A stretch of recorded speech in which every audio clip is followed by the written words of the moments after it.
Hello students, आज हम लोग काइनेमेटिक्स में न्यूटन सेकेंड लॉ से रिलेटेड कुछ न्यूमेरिकल प्रॉब्लम को सॉल्व करेंगे। जनरली ये बेसिक से न्यूमेरिकल प्रॉब्लम है, उन्हीं को सॉल्व करने की कोशिश करते हैं। हमारे पास एक क्वेश्चन दिया हुआ है कि find acceleration and normal reaction. हमारे पास एक मास दिया हुआ है और उसमें कुछ फोर्स एक्ट कर रहा है। तो इसके सॉल्यूशंस को चलिए देखते हैं। सॉल्यूशन क्या होगा, इसका एक एफबीडी बनाएंगे। एफबीडी इस तरह का होगा कुछ। ये मासेस, ये नॉर्मल रिएक्शन है और नीचे लग रहा है एनर्जी और फोर्स इस तरफ एक्ट कर रहा है। तो जिस तरफ फोर्स होगा उसका एक्सेलरेशन इसी तरह। तो जहां तक नॉर्मल रिएक्शंस की बात है तो उसका जो वैल्यू रहेगा वो एम इंटू जी। अब यहाँ पर मेरे से पूछा गया एक्सेलरेशन, तो एक्सेलरेशन यहाँ पर नेट फोर्स क्या लग रहा है, एफ लग रहा है। तो फोर्स इक्वल टू क्या होता है, एफ नेट अगर करते हैं ये मास इनटू एक्सेलरेशन। एक्सेलरेशन क्या आ जाएगा, एफ नेट बाय एम। यही हमारा एक्सेलरेशन। ठीक है, यहां पर हम लोग एक्सेलरेशन को पॉजिटिव ले रहे हैं। एक्सेलरेशन को क्या ले रहे हैं, पॉजिटिव ले रहे हैं। चलिए बेसिक्स प्रॉब्लम है, अगले क्वेश्चन को करते हैं। अब क्वेश्चन नंबर 2 है हमारे पास, find F net and acceleration when F2 is greater than F1। तो चलिए इसकी सॉल्यूशंस की ओर बढ़ते हैं। हमारे पास एक मास दिया हुआ है, तो इसका थोड़ा सा एफबीडी बना लेते हैं। एफबीडी कैसा बनेगा, इस तरह का बनेगा। इधर नॉर्मल होगा, ये पोजीशन हो गया। इस तरफ क्या है, अब ये कह रहा है कि F2 is greater than F1। तो यहाँ क्या आ जाएगा, ये F2 आ जाएगा और इधर क्या आ जाएगा, F1 आ जाएगा। और ये M है तो ये Mg हो जाएगा। तो नॉर्मल रिएक्शन से अगर देखेंगे तो वो तो Mg ही रहेगा। अब यहाँ पर एफ नेट अगर निकालेंगे तो वो निकलेगा कि F2 हमारा ग्रेटर है F1 से, तो F2 माइनस F1। अब F2 अगर ग्रेटर है तो इसका मतलब एक्सेलरेशन क्या होगा, इस तरफ होगा। वो एक्सेलरेशन क्या होगा, पॉजिटिव। ठीक है, वो एक्सेलरेशन हमारा क्या होगा, पॉजिटिव होगा। और ये किसके बराबर होगा, ये m इंटू ए के बराबर। इसमें कोई डाउट नहीं है। अब इससे हम लोग एक्सेलरेशन को जब निकालेंगे तो ये आ जाएगा F2 माइनस F1।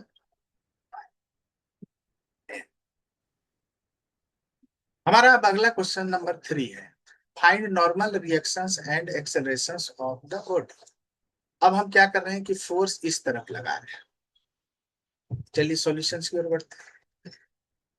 तो अगर हम इसी डायग्राम में अगर इसके एफबीडी को देखेंगे तो मास ये, फोर्स इस तरफ लग रहा है। इसके अगर कंपोनेंट की बात की जाए तो एक कंपोनेंट इस तरफ होगा और एक कंपोनेंट इस तरफ। ठीक है, मान लेते हैं कि ये कंपोनेंट एंगल बना रहा है थीटा। जैसे ये एंगल बना रहा है थीटा, तो जब ये थीटा बना रहा है और ये एम के कारण ये क्या हो जाएगा, इधर क्या हो जाएगा, एम हो जाएगा। इस वाले कंपोनेंट को बोलेंगे, अगर यहाँ पर फोर्स एफ लगता है तो ये बनेगा एफ साइन थीटा। और हॉरिजेंटल इसका कंपोनेंट बनेगा एफ थीटा। ठीक है, फोर्स इस तरफ एक्ट कर रहा है। तो अब अगर हम लोग इसके नॉर्मल रिएक्शंस को अगर देखने की कोशिश करेंगे तो इसका नॉर्मल रिएक्शंस किस तरफ आता है, इस तरफ। तो इक्वेशंस हमारे पास क्या निकलेगा, N plus F sine theta equal to M G. ठीक है, N plus F sine theta equal to M G. तो यहां से एन का वैल्यू हमारा क्या आ जाएगा, M G minus F sine theta. ठीक है, अब दूसरी तरफ अगर हम लोग निकालेंगे इसके बारे में बात करें तो ये इसका जो एक्सेलरेशन जो डेवलप होगा वो एक्सेलरेशन किस तरफ होगा, एक्सेलरेशन भी इसका इस तरह। तो अब इसका कंपोनेंट जो है हमारा हॉरिजेंटल कंपोनेंट क्या हो गया, वो हो गया एफ कॉस थीटा, और वो किसके बराबर हो गया, एम और ए। इसलिए इसका एक्सेलरेशन क्या, तो नॉर्मल रिएक्शन लिया है, और इसका एक्सेलरेशन जो हो गया F cos theta by M. यहां से हम लोग इसका एक्सेलरेशन निकालेंगे, और यहां से हम लोग इसका नॉर्मल रिएक्शन निकालेंगे। ठीक है, ये दोनों चीज होंगी। चलिए अब अगले क्वेश्चन को पढ़ते हैं। क्वेश्चन नंबर 4 पर चलते हैं। हमारा अगला नंबर क्वेश्चन है कि find normal reactions and accelerations of the body, और यहाँ पर जी का भी वैल्यू दिया गया है कि वो 10 मीटर पर सेकेंड स्क्वायर के हिसाब से सोल्व। ठीक है, ये बात सही। अब चलिए इसके सॉल्यूशंस किए जाते हैं। इसका सॉल्यूशन क्या है, इस फिगर में, इस फिगर को थोड़ा सा हम लोग इस तरह से बना, इसमें दो फोर्सेस लग रहे हैं। इसमें क्या आ रहा है, 5 kg है, एक फोर्स इस डायरेक्शन में एक्ट कर रहा है, वो कितना है 10,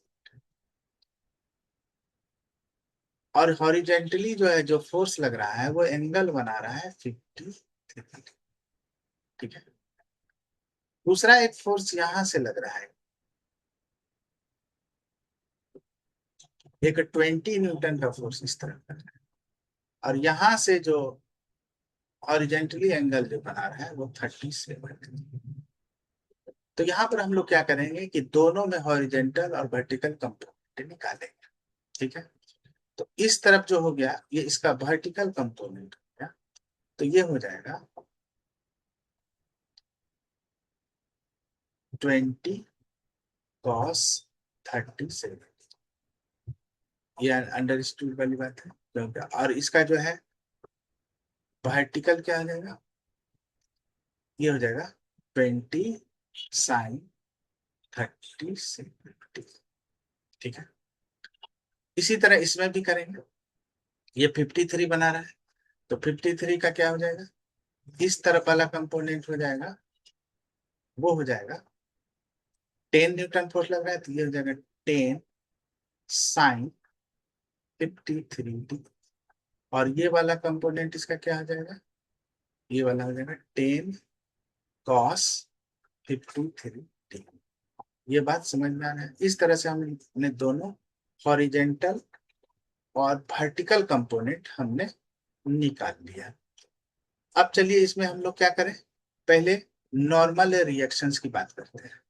तो नॉर्मल रिएक्शंस की बात करेंगे तो इसमें एक चीज और देखते हैं कि ये इस तरफ क्या लग रहा है, mg लग रहा है, और इस तरफ लग रहा है इसका नॉर्मल रिएक्शंस।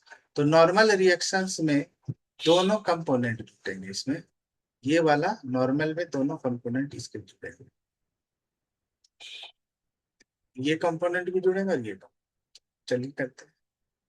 तो पहले हम लोग वर्टिकल कंपोनेंट लेते हैं। वर्टिकल कंपोनेंट हमारा क्या है, n +20 sin 37 डिग्री, और दूसरा हो जाएगा mg +10 sin 53 डिग्री। इसमें कोई डाउट नहीं है। अब इसको थोड़ा सा हम लोग सॉल्व भी कर सकते हैं। हम लोग जानते हैं विन कि किसी भी राइट एंगल ट्रायंगल में ये अगर 37 डिग्री होता है, तो ये 3 होता है, ये 4 होता है, ये 5 होता है। तब ये एंगल क्या होता है, ये एंगल होता है 53 डिग्री। ये एंगल क्या होता है 53। अब उसी हिसाब से हम लोग सारा वैल्यू निकाल लेंगे। अब लिखेंगे यहाँ पर n +20 अब sin 37 का वैल्यू क्या होता है 3/5। ठीक है, ये mg हो गया, ये 10 हो गया, और ये साइन 53 अगर लेंगे तो वो 4/5 आ जाएगा। ठीक है, अब ये कितने टाइम्स कटेगा? 4 टाइम्स। ये कितने टाइम्स कटेगा? 2 टाइम्स। तो हमको क्या मिला? n+12 इक्वल टू, और ये मास मेरे पास 5 है और जी का वैल्यू 10 है, तो ये कितना आ गया? 8 आ गया। तो टोटल कितना आया? n इक्वल टू, ये आ गया मेरे पास 50+8, 58। 58 में हम घटा देंगे 12 को, तो ये आ जाएगा 46 मीटर। ठीक है, ये हमारा क्या आ गया कि नॉर्मल रिएक्शंस का वैल्यू कितना आया? 46 मीटर। चलिए, अब आते हैं हम लोग हॉरिजेंटल कंपोनेंट को सॉर्ट आउट करते हैं। तो हॉरिजेंटल कंपोनेंट हमारा क्या हो जाएगा? अब इसको देखते हैं। तो ये हो जाएगा 20 cos 37। अब इसमें और भी कोई फोर्स तो नहीं लग रहा है, इस तरफ तो यही लग रहा है, और दूसरी तरफ और एक फोर्स लग रहा है, और वो लग रहा है ये वाला, ये वाला। तो हम लोग ये लेंगे और एक ये लेंगे, तो ये आ जाएगा हमारे पास 10 cos 53। और ये किसके बराबर होगा? ये बराबर होगा ma के बराबर होगा। तो m हमारा क्या है? 5 है, और a होगा। चलिए इसे सॉर्ट आउट करते हैं। 20 हो गया। cos 37 को क्या लिख सकते हैं? cos 37 को हम लोग लिख सकते हैं 4/5। इसी तरह 10 हो गया। और cos 53 को क्या लिख सकते हैं? वो हो जाएगा 3/5। और ये हो गया 5। ये हो जाएगा हमारा कितना? ये 4 टाइम्स कटेगा और ये 2 टाइम्स कटेगा, तो ये टोटल कितना हो गया हमारे पास? हो गया 8 और ये 6। ये हमारा हो गया 16, और ये हो गया 6, और ये हो गया 5। इसका मतलब ये हो गया 22, और ये 5। इस तरह से एक्सेलरेशन का वैल्यू हमारा क्या है? इस तरह से एक्सेलरेशन का वैल्यू आ गया 22/5। ये आएगा 10%। इस तरह से हमने एक्सेलरेशन निकाल लिया, और इधर हमने नॉर्मल रिएक्शन निकाला 6। यही हमारा सॉल्यूशन। चलिए अगले क्वेश्चन को।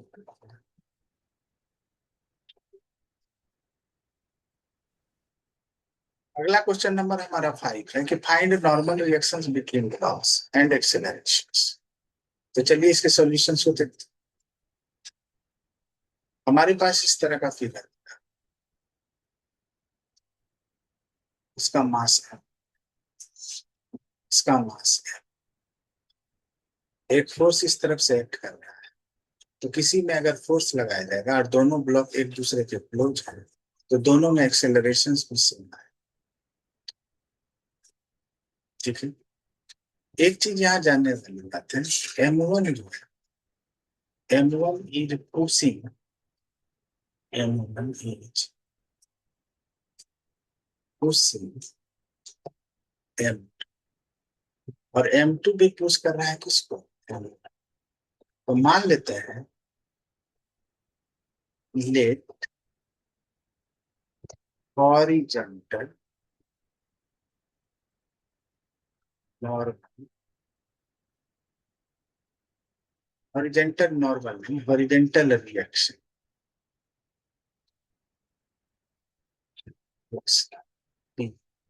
अगर वो एन डैश, इसका मतलब क्या है?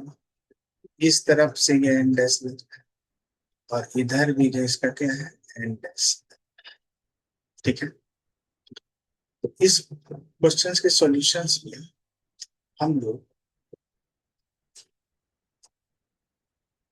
परपेंडिकुलर रिएक्शंस की बात करें। ठीक है, तो हमने क्या मान लिया? ये एन डैश इस पर है। तो अब चलिए एफ बी डी बनाते हैं। अब एफ बी डी बनाते हैं। FDD M1 का जो ये तो मान लेते हैं कि इसका नॉर्मल रिएक्शन N1 लग रहा है। इधर क्या लगेगा, N1G लगेगा।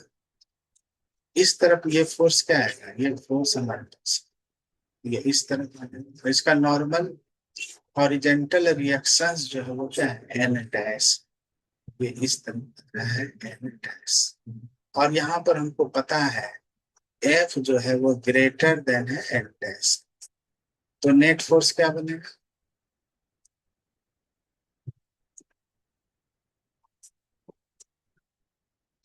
यहाँ पर हम लोग को पता है कि F is greater then N dash है, तो नेट फोर्स क्या बनेगा, वो बनेगा F माइनस एन डैश। और F माइनस एन डैश किसके बराबर होगा, और जब ये F ज्यादा है एन डैश से तो इसका एक्सेलरेशन हो क्या इस तरह। तो ये बनेगा L1। तो हमारे पास एक इक्वेशन है F minus N dash equal to M1। इसको इक्वेशन फर्स्ट। अब हम लोग दूसरे वाले मास का FBD बनाएंगे, ठीक है। अब लिखेंगे FBD of M2 type M2 का FBD बनाएंगे तो मेरा FBD कैसे होगा, यहाँ पर ये M2 मान लेते हैं कि इस पर जो नॉर्मल रिएक्शन है वो M2 और नीचे M2, ठीक है। अब इस तरफ जो ये नॉर्मल रिएक्शन कितना आ रहा है, N डैश आ रहा है, ये क्या आ रहा है N डैश। और उस तरफ जो फोर्स हमारा एक्ट वो अब उसमें कोई फोर्स नहीं लग रहा, ये M2 है। तो हमारे पास यहाँ से N डैश का वैल्यू क्या आ जाएगा, इसका एक्सेलरेशन क्या है, तो ये हो जाएगा M2। ये हो जाएगा सेकेंड। अब क्या करेंगे, फर्स्ट और सेकेंड इक्वेशंस को ऐड कर देते हैं।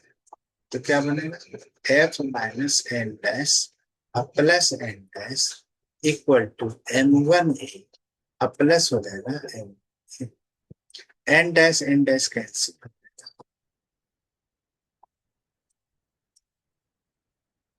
तो हमारे पास रिजल्ट आएगा F इक्वल टू ए कॉमन M1 प्लस, इससे एक्सेलरेशन का वैल्यू क्या आएगा F बाय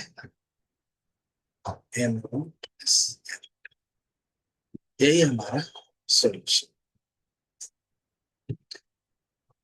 अब जहां तक बात हुई कि हॉरिजेंटल रिएक्शंस जो हमारा हो रहा है, तो हॉरिजेंटल रिएक्शंस में हमको एन डैश का वैल्यू मालूम कर, तो अगर हम M1 का हॉरिजेंटल रिएक्शंस निकालेंगे तो इससे हमको क्या निकलेगा, एन डैश का वैल्यू क्या है, दोनों का सेम ही वैल्यू आएगा। यहाँ से भी एन डैश का वैल्यू क्या है, तो ये हो जाएगा, इधर आ जाएगा तो आ जाएगा F माइनस M1A। और ये दूसरा है, तो ये दोनों क्या होगा, एक दूसरे के बराबर। ठीक है, बात समझ। अब चलिए अगले क्वेश्चन। हमारा अगला नंबर क्वेश्चन नंबर 6 है कि find acceleration of all blocks and contact force between 4 kg and 3 kg। तो 4 kg और 3 kg के बीच में ब्लॉक्स में जो कांटेक्ट फोर्स लग रहा है वो कितना लग रहा है। चलिए इसके सॉल्यूशंस पे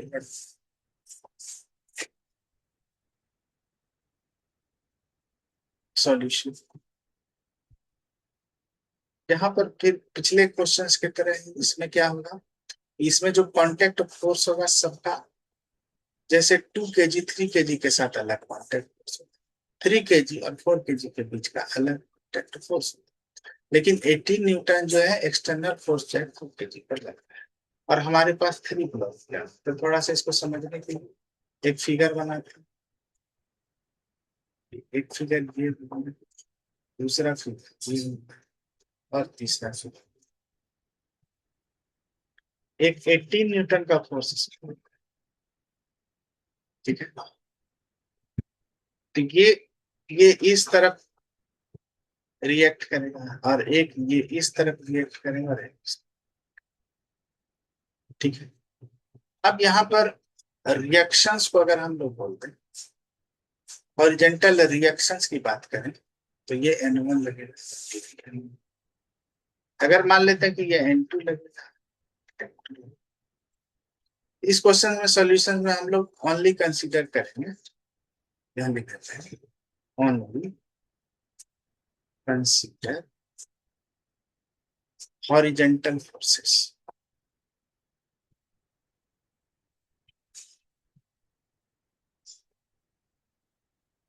हम लोग केवल हॉरिजॉन्टल फोर्सेस की बात करें, मतलब इस तरह के फोर्सेस। तो जब इस पर फोर्सेस लगेगा तो एक्सेलरेशन सब में सेम है, इसमें भी एक्सेलरेशन, इसमें भी एक्सेलरेशन सेम है, ठीक है, कोई बात नहीं। अब ये मेरा पहले 2 kg का है, ये हमारा पहला कौन सा है, ये 2 kg वाला है, ये हमारा 3 kg वाला है, और ये मेरा 4 kg। तो एफबीडी बनाते हैं पहले 2, तो 2 kg का एफबीडी बनाएंगे, तो हॉरिजॉन्टल की बात कर रहे हैं तो ये 2 kg हो गया। इधर इसका कितना लग रहा है, 18 मीटर, और ये N1 इस तरफ जा रहा है, इस तरफ जा रहा है, तो ये लग रहा है, ठीक है। और एक्सेलरेशन इसका इस तरफ जा रहा है, ठीक है। तो इक्वेशंस मेरा क्या बनेगा, 2 kg का, ये 18 में यहाँ पर क्या हो रहा है, 18 न्यूटन जो है वो ग्रेटर देन है किससे, तो इक्वेशन नेट फोर्सेस का क्या इक्वेशन बनेगा, 18 minus N1 equal to 2a, ये इक्वेशन फर्स्ट, ठीक है। अब चलिए दूसरा बनाएंगे, एफ बी डी ऑफ 3, आप यहाँ पर 3 kg को डालें। अब यहाँ पर देखेंगे कि 3 kg में एफ बी डी क्या, 3 kg मेरे पास ये है, ये बीच में।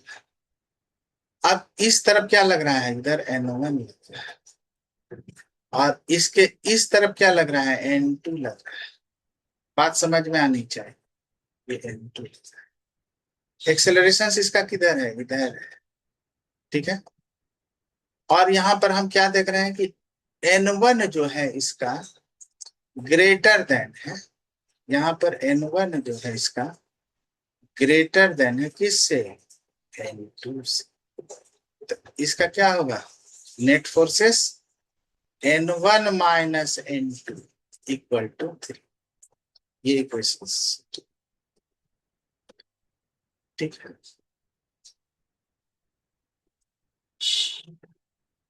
या अब बनाते हैं एफबीडी किसका, एफबीडी बनाते हैं किसका, हमारे पास लास्ट है 4 kg।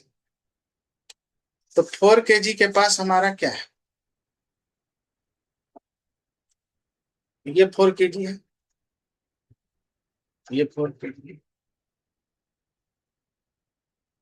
अब इस तरफ इसमें क्या लग रहा है, ये N2 लग रहा है, 4 kg में क्या लग रहा है, केवल N2, ये आगे जाकर के क्या होगा, ये आगे निकल जाएगा, तो ये निकलेगा। इसके बैक पोजीशंस पर कोई फोर्स इस पर अब नहीं है। ये केवल N2 लग रहा है, इस पर एक acceleration.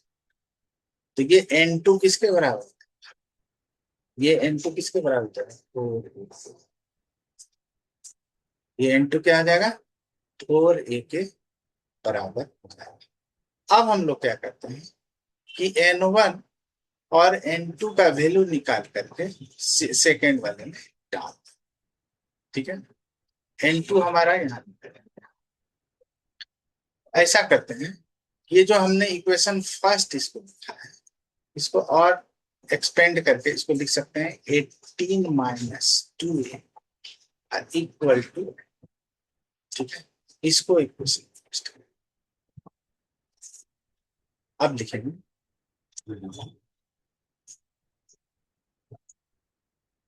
putting the value n1 and n2 in equation second में अभी वैल्यू डाल देते हैं। तो n1 का वैल्यू हमारे पास क्या है, यहाँ से 18 माइनस 2 है, माइनस हो गया। n2 का वैल्यू हमारे पास क्या है, 4 है, और ये किसके बराबर है, 3। ठीक है, अब ये हो जाएगा 6 और इधर हो जाएगा 9। 18 बराबर हो जाएगा 9a। तो इसलिए a बराबर क्या आ जाएगा, 18/, इसका मतलब 2 मीटर पर सेकेंड स्क्वायर। इसका एक्सेलरेशन हमारा क्या निकलेगा, 2 मीटर पर सेकेंड। और मेरे पास क्वेश्चंस में भी दिया हुआ है कि हमें क्वेश्चंस में दिया हुआ है कि आपको निकालना है contact force between 4 kg and 3 kg। तो 4 kg और 3 kg के बीच में हमारा कांटेक्ट फोर्स कौन सा लग रहा है, N2 लग रहा है। तो अब हम लोग N2 का वैल्यू फाइंड आउट कर देंगे। तो ना N2 इक्वल टू क्या आ गया, 4 इंटू 2। इसका मतलब ये 8। तो हमको क्या मिला, N2 भी मालूम चल गया, ये 8 न्यूटन, और हमको एक्सेलरेशन भी मालूम चल गया, 2 मीटर पर सेकेंड। यही दोनों वैल्यू हमको फाइंड आउट करना। चलिए अब अगले क्वेश्चन की ओर बढ़ते हैं। क्वेश्चन नंबर 7 हमको दिया हुआ है, find the tension between blocks and accelerations. इसमें हमको टेंशन से निकालने के लिए कहा गया, और सब में एक्सेलरेशंस को भी फाइंड आउट करना है। और सब में एक्सेलरेशंस यहाँ क्वेश्चन में जैसा है बताया जा रहा है कि सारे में एक्सेलरेशन सेम है। तो इस क्वेश्चन में सॉल्यूशन सब हम लोग डायरेक्ट भी कर सकते हैं, सॉल्यूशन देते हैं। अगर ब्लॉक ए का एफबीडी बनाएंगे तो लिखेंगे एफबीडी ऑफ ए। तो मेरे पास क्या है, 2 kg। अगर मान लेते हैं इसमें कुछ टेंशन बन रहा होगा तो मान लेते हैं। अब यहाँ पर बात क्वेश्चंस वाली बात है कि इस क्वेश्चंस में इन दोनों ब्लॉक के बीच में मान लेते हैं कि दोनों में यहाँ तो टेंशन सेम ही होगा, तो ये मान लेते हैं T1 होगा। इस दोनों ब्लॉक में टेंशन अलग हो जाएगा, सेम नहीं। ये T2 होगा तो ये T2। तो मेरे को क्वेश्चंस में बोला गया है कि एक्सेलरेशन भी फाइंड आउट कीजिए और टेंशन भी फाइंड आउट। तो यहाँ पर क्या हो गया, ये T1 हो गया, कोई दिक्कत वाली बात नहीं। और इधर कोई एक्सटर्नल कोई भी टेंशन डेवलप नहीं हो रहा है, तो हम लोग यहाँ इसको डायरेक्ट लिख सकते हैं कि ये T1 यहाँ पर डेवलप हो रहा है। तो इससे इक्वेशन हमारे निकल जाएगा T1 इक्वल टू 2, और एक्सेलरेशन इसमें सेम है, एक्सेलरेशन इस तरह हो गया। इसको इक्वेशन, फिर एपीटी लेंगे किसका, बी का। बी का अब बी का एपीटी बनाएंगे तो अब हम देख रहे हैं कि इसमें एक टेंशन किस तरफ लग रहा है, इस तरफ लग रहा है, और ये 1 kg। और एक टेंशन किस तरफ लग रहा है, इधर T2 इधर T1 लग रहा है। अब इसका इक्वेशंस क्या होगा, तो T2 जो है ग्रेटर है T1 से, तो क्या हो जाएगा, T2 minus T1 equal to 1 equations. चलिए अब आगे बढ़ते हैं। बी और सी, सी का एपीटी बनाएंगे तो मेरे को क्वेश्चंस में क्या दिया, ये 3 kg है और इधर टेंशन T2 लग रहा है, इधर F है, उसी हिसाब से एपीटी बनाएंगे। तो देखते हैं क्या होगा।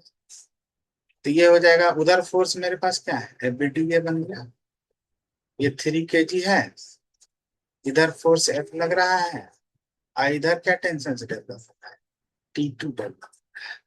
तो मेरा इक्वेशंस क्या होता है, F minus T2 equal to 3, equations 3।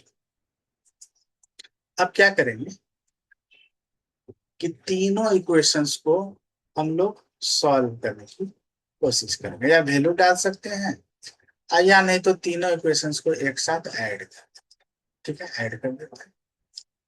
तो ये हो जाएगा T1 प्लस हो जाएगा T2 माइनस T1 और फिर प्लस हो जाएगा F माइनस T2। हमने क्या किया, फर्स्ट सेकेंड और थर्ड को ऐड, ठीक है। अब ऐड करने के बाद इधर पूरा फाइनली क्या हो गया, 2 इधर था 3 उधर हो गया, अब ये 3 हो गया तो 6, ये 6 है। अब यहां से देखते हैं कि कुछ T2 कैंसिल, T1 कैंसिल, तो फोर्स हमारा कितना है, 6 है।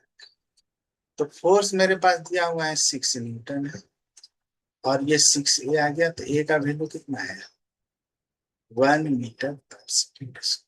तो T1 का वैल्यू क्या आ जाएगा, 2 इसका मतलब 2 न्यूटन। तो चलिए T2 को फाइंड आउट करते हैं। तो लिखते हैं equation T2 minus T1 equal to 1।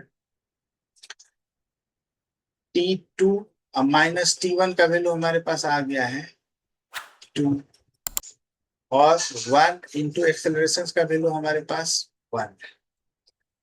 तो T2 का वैल्यू क्या आ गया, इधर से 1 प्लस 2, इसका मतलब 3। इसका मतलब हो गया कि दोनों के बीच में जो टेंशन है T1 और T2, वो एक का T1 का वैल्यू हमारे पास आ गया 2 मीटर, और T2 का वैल्यू आ गया हमारा 3। चलिए अगले क्वेश्चन को। अगला मेरा क्वेश्चन है, find the tensions between block and accelerations. तो इसमें भी यही चीज करेंगे, सॉल्यूशन। सॉल्यूशन क्या करेंगे, ये इसका कंपोनेंट एक इधर आएगा और इसका एक कंपोनेंट इधर आएगा। ये वाला कंपोनेंट मेरा क्या हो जाएगा, ये हो जाएगा 60 cos 60, और ये क्या हो जाएगा 60 sin 60, ठीक है। अब यहाँ पर दोनों का एफबीडी बनाएंगे, ठीक है। अब पहला बनाते हैं एफबीडी ऑफ 8 kg। 8 kg का एफबीडी बनाएंगे तो वो कैसा बनेगा, तो ये 8 kg हो गया, ये ऊपर क्या हो गया, इसका नॉर्मल रिएक्शन हो गया, और ये इस तरफ खींचा जा रहा है, तो एक्सेलरेशन इसका इसी तरफ जाएगा, तो ये हो गया, इस तरफ जा रहा है ये, तो इसका एक्सेलरेशन भी इसी तरफ है, कोई दिक्कत नहीं। ये 8 G आ गया, ठीक है। तो यहाँ पर अगर मान लेते हैं कि इसका टेंशन T है, ये भी टेंशन T, तो ये T हो गया, तो इस T का वैल्यू क्या आ गया, 8A आ गया, इसका इक्वेशन फर्स्ट। अब बनाते हैं एफबीडी ऑफ 7 kg। 7 kg का एफबीडी बनाएंगे तो क्या होगा, 7 kg का बनाएंगे तो एक टेंशन इसको किस तरफ लग रहा है, इस तरफ लग रहा है T। इस तरफ क्या लग रहा है, ये लग रहा है ये 60 cos 60, ठीक है, कोई दिक्कत नहीं। और ये नीचे क्या लग रहा है, 7G लग रहा है, और ऊपर क्या लग रहा है, इसमें अगर ये n है तो ये क्या, इसको मान सकते हैं दोनों का नॉर्मल रिएक्शंस अलग अलग, तो इसको एन डैश कर, ठीक है। अब इससे हम लोग टेंशंस को फाइंड आउट करेंगे। अब यहाँ पर देख रहे हैं कि 60 cos 60 जो है वो ग्रेटर है T से, तो इसका मतलब हो गया कि 60 cos 60 degree minus T equal to हो जाएगा, ये हमारे पास 7 kg है, तो ये हो जाएगा 7A। कोई डाउट, ठीक है। अब हम लोग इसको solve, now putting the value of T in equation second में हम लोग क्या करेंगे, इस T का वैल्यू डालते हैं, तो ये 60 हो गया, और cos 60 का वैल्यू होता है 1/, और माइनस हो गया, और ये 8a हो गया, और ये हो गया 7। अब ये हो गया 30, और ये हो गया 30 इक्वल टू 15 है। इसलिए ए का वैल्यू कितना आ गया, 2 मीटर पर सेकेंड स्क्वायर। एक्सेलरेशन हमको निकल गया 2 मीटर पर सेकेंड स्क्वायर। अब चलिए टेंशन का वैल्यू निकाल देते हैं। तो जब हमको एक्सेलरेशन मिल गया तो टेंशन भी मिल जाएगा। और टेंशन हमारे पास क्या है, 8a, 8 × 2 हो गया, मतलब 16। तो टेंशन भी हमको निकल गया कि इसमें जो टेंशन डेवलप हो रहा है वो 16 न्यूटन का टेंशन डेवलप। एक्सेलरेशन जो डेवलप हो रहा है वो 2 मीटर पर सेकेंड स्क्वायर का एक्सेलरेशन डेवलप हो गया। चलिए अगले क्वेश्चन को।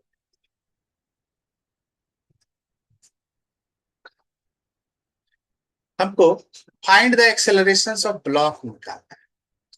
इन ब्लॉक में क्या एक्सेलरेशन है इसको निकालना है। तो चलिए सॉल्यूशन करते हैं इसका। ये 5 है तो ये कितना आ जाएगा, 5g हो जाएगा।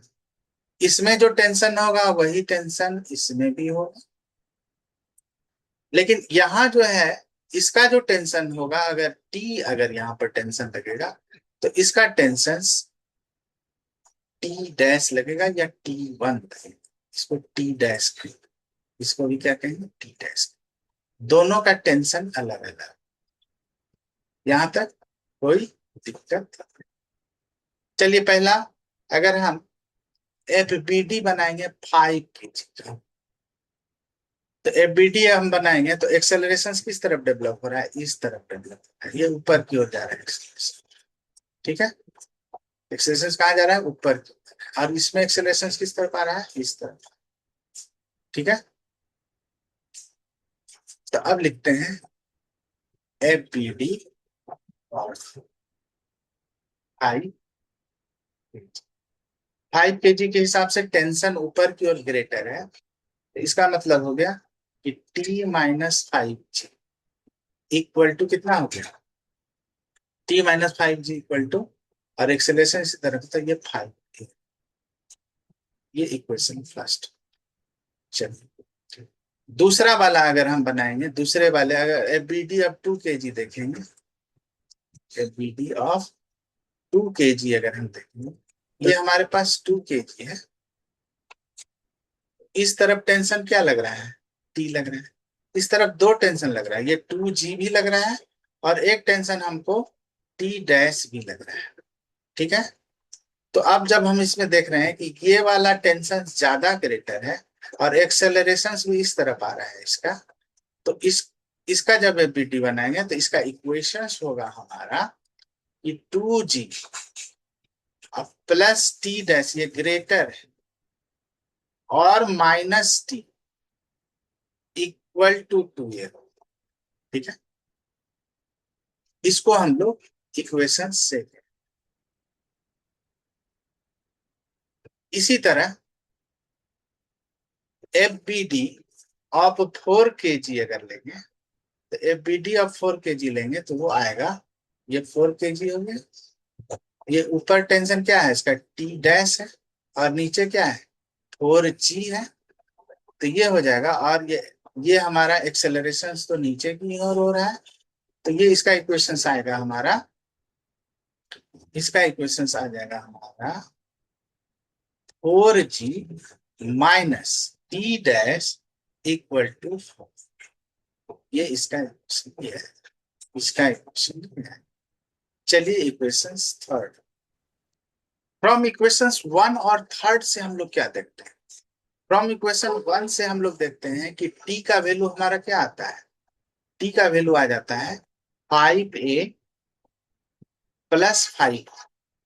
ठीक है, और इक्वेशन थर्ड से टी डैश का वैल्यू क्या आ जाता है, टी डैश का वैल्यू आ जाता है हमारा, वो आ जाता है 4g और -4a आ जाता है। ठीक है, इन दोनों इक्वेशंस के वैल्यू को हम लोग क्या करेंगे, इन दोनों इक्वेशंस के वैल्यू को सेकेंड में डालते हैं। अब यहां पर लिखते हैं now putting the value of t and t dash in equation second में डालते हैं। ये हो गया 2g प्लस टी डैश का वैल्यू हो गया 4g माइनस 4a माइनस हो गया, और t का वैल्यू है 5a, और ये भी माइनस हो जाएगा 5g, और ये 2a है। अब क्या हो गया, g वाले को एक साथ करेंगे, 2 और 5 4 हो गया 6 हो गया, और 6 में 5 चला गया तो ये बन गया g। ठीक है, और ये -4 और -5 9 हो गया, और उधर चला जाएगा तो ये प्लस हो जाएगा, और वो हो जाएगा 11a हो जाएगा। इसलिए a का वैल्यू हमारा क्या आ जाएगा, g/। यही हमको एक्सेलरेशन फाइंड आउट करना था, और ये एक्सेलरेशन हमारा। तो हमने इसमें यही किया कि 1 और 2 से, 1 और 3 से t और t डैश का वैल्यू निकाल दिया, और उसको हमने पुट कर। चलिए अब हम लोग कुछ कॉन्सेप्ट वाले क्वेश्चंस को देखते हैं। हमारे पास क्वेश्चन नंबर 10 है कि find the accelerations of m1 and m2 where all surfaces are smooth. तो चलिए इसके सॉल्यूशन को करते हैं। सॉल्यूशंस में एक बात को नोट करने वाली है, उसे ध्यान में रखेंगे कि ऑल सरफेसेस आर स्मूथ और फ्रिक्शनलेस। अगर सरफेसेस स्मूथ हो या फ्रिक्शनलेस हो, means that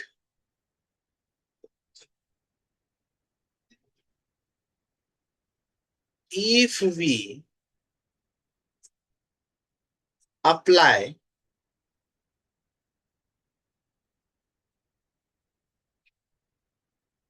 a force to here m1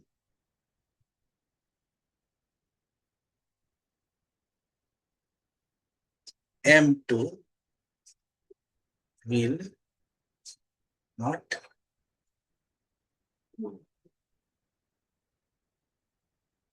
यहां अगर मान लेते हैं कि इसका एक्सेलरेशन अगर a2 है, इसका एक्सेलरेशन a2 है, इसका एक्सेलरेशन a1 है, तो यहां पर इससे ये पता चला कि a2 0 हो, a2 में कोई वेलोसिटी नहीं, और जब हम F पर फोर्स m1 पर लगाते हैं तो ऐसे केस में F बहुत तेजी से नीचे से बाहर चला जाएगा, और m2 जो है अपने ही पोजीशंस पर बना है। ठीक है, m2 जो है अपने ही पोजीशन पर बना रहेगा, और m1 जो है वहां से स्किड कर जाएगा, निकल जाएगा। इसको थोड़ा सा एक डायग्राम से समझते हैं, और उसके बाद हम लोग एफबीडी बनाएंगे। ठीक है, तो चलिए एफबीडी बना लेते हैं m1 का। एफबीडी ऑफ m1, m1 का एफबीडी कैसा बनेगा, ऐसा बनेगा। ये m1 है, ऊपर ये फोर्स इसका लगेगा, मान लेते हैं कि ये फोर्स n1 लग रहा है, नॉर्मल रिएक्शन इसका n1 लग रहा है, क्योंकि दोनों मासेस अलग अलग है तो दोनों के नॉर्मल रिएक्शंस अलग अलग होंगे, तो ये हो जाएगा m1। ठीक है, इस पर जो एक्सेलरेशन लगेगा ये a लगेगा, इस पर अपना एक्सेलरेशन का अपना कुछ वैल्यू हो। ठीक है, इसमें जो फोर्स लगेगा ये F लगेगा। ठीक है, तो यहाँ जो F नेट अगर हम देंगे तो ये F नेट क्या वैल्यू आएगा, ये आएगा m1 a1 है। ठीक है, इससे a1 का वैल्यू निकालेंगे तो वो क्या निकलेगा, F नेट बाय m1। ठीक है, अब आते हैं F B D of m2। ठीक है, F B D of m2, इसमें a2 क्या है, 0 है। a2 जब 0 है तो इसका मतलब क्या हुआ कि ये अपने ही पोजीशंस पर रह जाएगा। इसमें केवल अगर उस पर n1 लग रहा है तो इस पे नॉर्मल रिएक्शन से n2 लगेगा, और ये क्या बनेगा, ये m2g बनेगा। ये क्या बनेगा, m2g। इसमें एक्सेलरेशन जो है वो 0 है, ये a2 0 है, तो कोई भी फोर्स एक्ट नहीं करेगा। तो इसमें फोर्स क्या आ जाएगा, 0।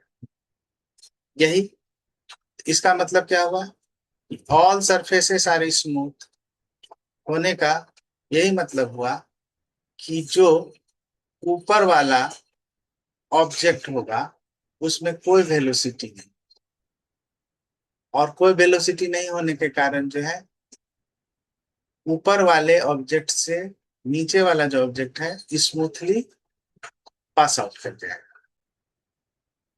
हमारे पास एक क्वेश्चन नंबर 11 है, all surfaces are smooth, find the time in which 2 kg falls off 5 kg। Solution, हमने पहले ही जाना है कि अगर सरफेस आर स्मूथ, सो यहाँ पर जो ये 2 kg है, 2 kg मास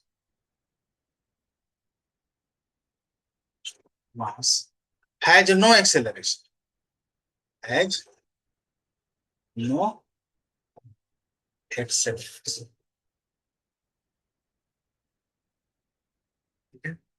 तो जब ये एक्सेलरेशन नहीं करेगा तो मान लेते हैं कि 2 kg मास का एक्सेलरेशन a1 है, तो वो कोई दिक्कत नहीं। बट 5 kg मास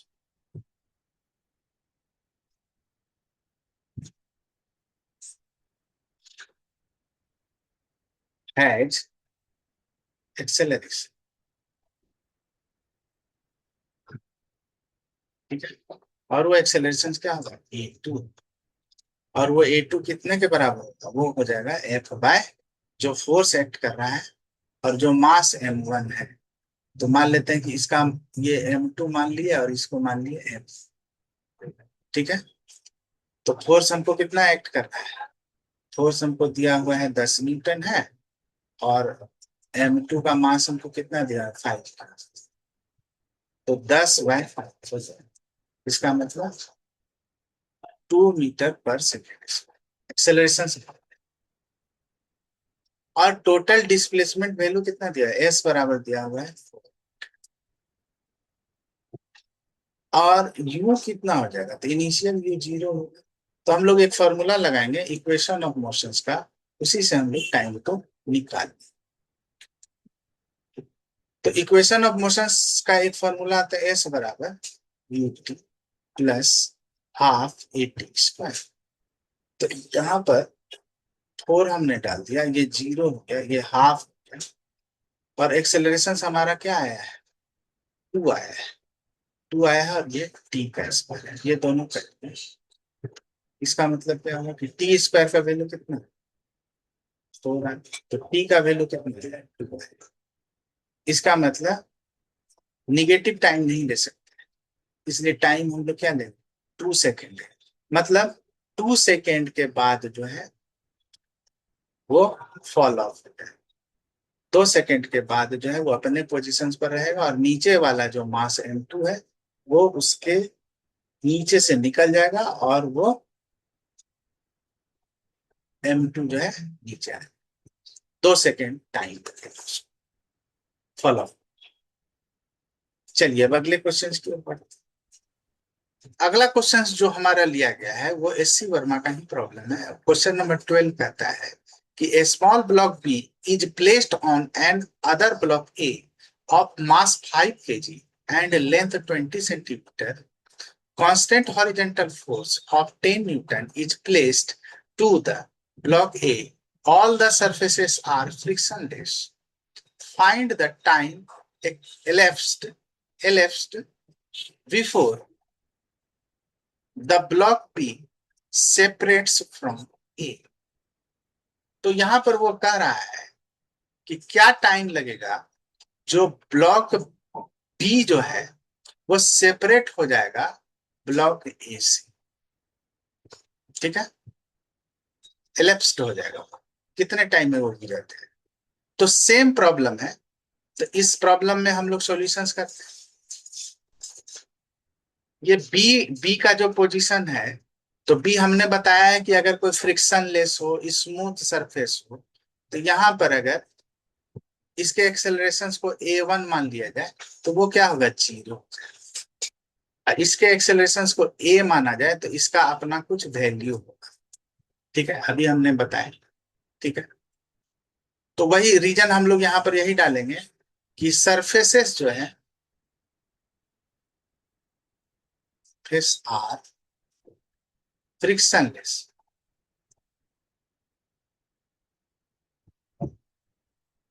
फ्रिक्शनलेस होने के कारण सो बी हैज नो एक्सेलरेशन, सो इसलिए बी हैज नो एक्सेलरेशन।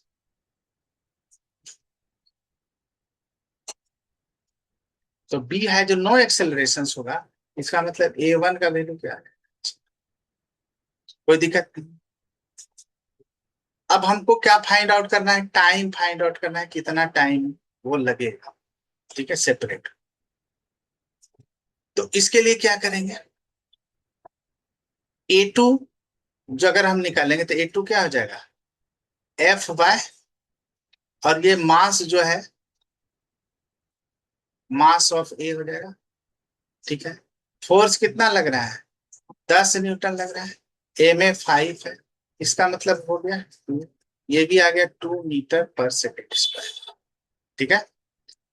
तो हमारे पास एक्सेलरेशन A2 का वैल्यू आ गया 2 मीटर पर सेकेंड स्क्वायर।